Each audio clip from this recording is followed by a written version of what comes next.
Bene, eccoci anche oggi insieme. Abbiamo il piacere di avere ospite Tommaso Santini, che è l'amministratore delegato di Vega, il Parco Tecnologico Scientifico di Venezia. Il pretesto è che questa è la settimana in cui si festeggiano i primi 2 anni di vita di Fab Lab Venezia e poi arriveremo a parlarne diffusamente. Partirei però dal ruolo di amministratore delegato del Parco Tecnologico Scientifico. Qual è il ruolo che oggi sta rivestendo Vega nell'economia veneziana? Perché sicuramente per noi operatori della comunicazione è un luogo nel quale hanno sede molte delle realtà economiche del tessuto sociale veneziano, tessuto sociale economico veneziano. Però insomma, Parco Tecnologico Scientifico evoca anche laboratori, innovazione, creatività, prodotto. Ecco, come si posiziona oggi nell'economia veneziana il Vega, soprattutto dal punto di vista appunto della innovazione? Allora il parco, il Vega è la società che amministra il Parco Scientifico Tecnologico, che è una realtà urbanistica da una parte e un contenitore di aziende e realtà economiche, tra le quali anche l'incubatore certificato. È un'azienda che è partecipata per maggioranza da parte del Comune di Venezia, sotto il controllo e il coordinamento del Comune di Venezia, e nasce nel 1993 su stimolo delle università della pubblica amministrazione sotto la regia di Paolo Costa e altri presidenti che promossero in questo ambito urbanistico, che era un'area ex industriale alle porte di Venezia, una riqualificazione urbana in primis e poi l'individuazione di un contenuto specifico che erano attività terziarie volte a un processo di reindustrializzazione nel settore terziario e legato alle filiere produttive locali. Da qui nacquero appunto esperienze più o meno felici di laboratori di ricerca in settori quali le nanotecnologie, i servizi legati all'ambiente principalmente. Cos'è un incubatore certificato? Nel mio immaginario l'incubatore è un luogo in cui si insediano aziende nuove, possibilmente innovative, per poi affacciarsi al mercato più generale, insomma fa un po' da chioccia, è così? Sì. L'incubatore è appunto un luogo che ospita e accoglie delle imprese, certificato significa che risponde a una serie di requisiti e che al suo interno le imprese, le neoimprese, queste start-up, come si chiamano in gergo, se sono innovative beneficiano di una serie di sgravi fiscali e di efficienze che in una fase di partenza costituiscono delle condizioni, diciamo, un valore aggiunto per poter operare in modo più facile e appunto più efficiente. Attualmente al Parco Scientifico nell'incubatore sono ospitate 23 imprese, di cui 15 o 16 sono appunto innovative, occupano circa un'ottantina di persone, hanno un fatturato complessivo, se così lo vogliamo diciamo, sommare, per tutte le imprese di qualche milione di euro e sono legate a filiere produttive del contesto di riferimento del territorio. La caratteristica di un incubatore è quello del turnover delle aziende che ci sono all'interno? Cioè quanto è che un'azienda resta nell'incubatore prima di spiccare il volo? Allora, è un'esperienza quella dell'incubatore, del Vega, ma in generale degli incubatori abbastanza recente, perché il Vega nacque, se non sbaglio, attorno alla metà del 2012, quindi diciamo abbiamo... Pochi anni fa. Assolutamente, abbiamo registrato uscite di circa una decina complessive di imprese insediate che nel tempo si sono sostituite con altre imprese che, per esempio Fab Lab, che è entrata 2 anni fa circa da noi, appunto i 2 anni. Arriviamo ai 2 anni di Fab Lab Venezia, che viene presentato come il primo Fab Lab del Nord-Est. Cosa vuol dire Fab Lab innanzitutto? Allora, Fab Lab è un laboratorio di fabbricazione digitale che utilizza macchine a controllo numerico per produrre prototipi e prodotti di vari materiali utilizzabili in tantissimi settori dell'economia. È in primis una tecnologia. un linguaggio quasi, come esiste il linguaggio digitale, questo è il linguaggio digitale legato ai settori del manifatturiero principalmente. Nasce da un'esperienza...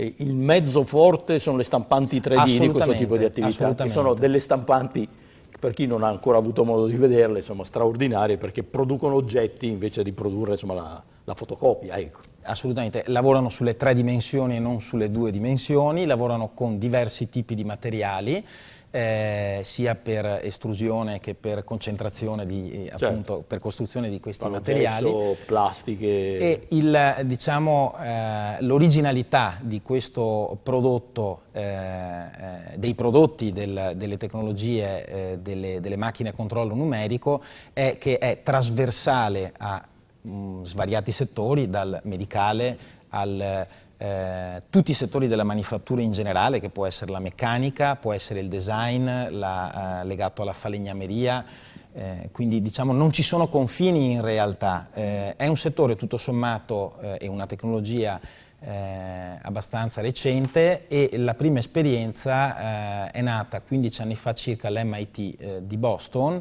dove in seno al contesto del campus universitario, diciamo, nacque questo laboratorio appunto di fabbricazione digitale, dove le prime macchine erano prodotte dagli stessi operatori che in qualche modo inventarono questo laboratorio.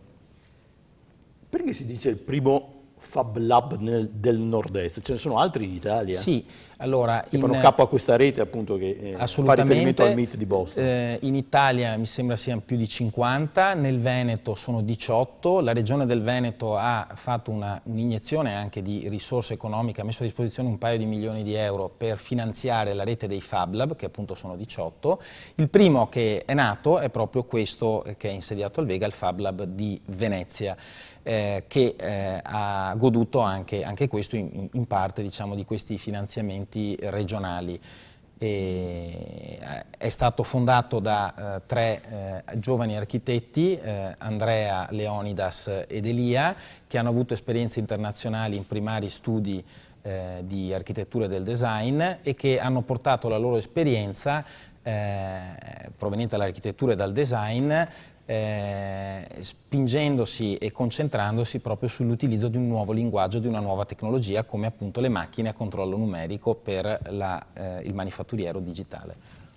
Ecco, per chi come lei ha modo di confrontarsi con le start-up, cioè con aziende innovative e per lo più giovani, mi fa specie che per festeggiare i 2 anni di Fab Lab si organizzi un evento che dura fino a mezzanotte, voglio dire, si fa festa. È questa testimonianza di un nuovo approccio dei giovani verso il lavoro? Beh, allora... Cioè il lavoro alla Charlie Chaplin ormai dimenticato, cioè bene o male è comunque piacere lavorare? Allora, il Fab Lab è un luogo che tiene aperto in orari non convenzionali. I giovani partner, sì, ma anche nelle esperienze passate e che si trovano, diciamo, in giro per il mondo. E addirittura è nata anche una rete di negozi dove ci sono queste macchine, uno può andare e diciamo, sbizzarrirsi nell'utilizzo di queste tecnologie. Cioè bisogna saperlo fare però. Assolutamente. Diciamo che questa è una fase, essendo la tecnologia tutto sommato recente e in fase di evoluzione continua, in cui va trasferita alle persone che poi la utilizzano.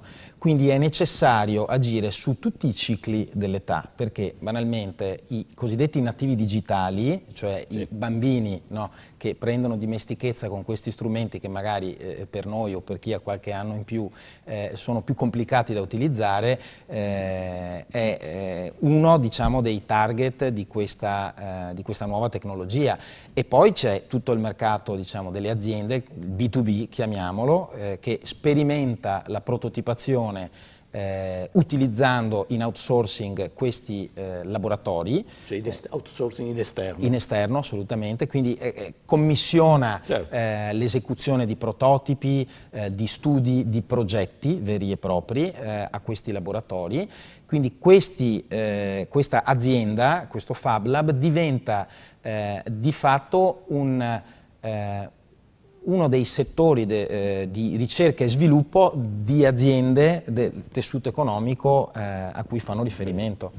quindi è molto importante. Dopodiché c'è tutto il mercato B2C, perché significa? Verso i clienti finali intesi come banalmente le persone che fanno bricolage e che vogliono prendere dimestichezza con questi macchinari per poter utilizzare i prodotti personalizzati, perché il grosso vantaggio del Fab Lab e della tecnologia delle macchine a controllo numerico è che si supera la concezione fordista della produzione in serie e si arriva a una produzione in serie personalizzata.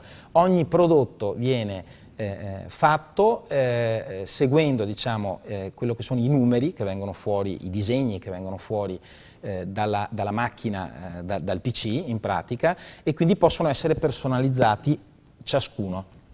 Provo a tradurre.